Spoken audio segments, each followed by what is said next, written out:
কাশ্মীর হিমালয়ের কোলে অবস্থিত স্বর্গতুল্য এক ভূখণ্ড। কাশ্মীরে অবস্থিত পেহেলগাম, যাকে ভারতের সুইজারল্যান্ডও বলা হয়, এই শান্ত সৌন্দর্যমণ্ডিত এলাকায় 22 এপ্রিল রূপ নিয়েছে অনেকটা মৃত্যু উপত্যকায়। জনপ্রিয় পর্যটন স্থানে ভয়াবহ হামলা প্রশ্ন সৃষ্টি করেছে ভারতের নিরাপত্তা নিয়ে। কতজনের প্রাণ গেল ও কারা কিভাবে এই হামলা করল সে বিষয়ে বিস্তারিত জানাচ্ছেন ইশতিয়াক হোসেন।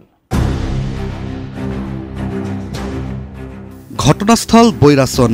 পেহেলগাম থেকে মাত্র 5 কিলোমিটার দূরে এক পাহাড়ি চূড়ায়, যেখানে কোনো গাড়ি পৌঁছায় না, যেতে হয় পায়ে হেঁটে কিংবা ঘোড়ায় চড়ে।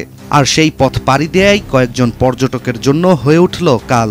মুহূর্তেই এলাকাটিতে নেমে আসে পর্যটকদের আর্তনাদ, কান্না ও দৌড়াদৌড়ি। কাশ্মীরের এই পর্যটক এলাকায় 22 এপ্রিল হামলা চালায় দুর্বৃত্তরা। এলোপাথারি গোলাগুলিতে মৃতদেহ ছড়িয়ে ছিটিয়ে পড়ে থাকে গোটা উপত্যকা জুড়ে। এই ঘটনার পরপরই সেনাবাহিনীর হেলিকপ্টার দ্রুত ঘটনাস্থলে পৌঁছায়। আহতদের নেওয়া হয় অনন্তনাগের হাসপাতালে। নির্মাণ কাজেও আমি বেছে নেই CSRM TMT 500W, committed for better still।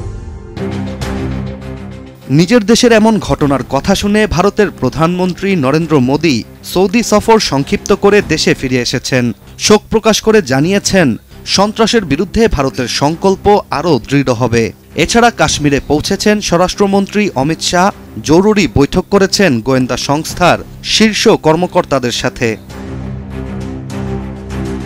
কিন্তু একটি প্রশ্ন থেকেই যায়, এমন একটি স্পর্শকাতর ও নিরাপত্তা বেষ্টিত এলাকায় কিভাবে এত বড় হামলা সম্ভব?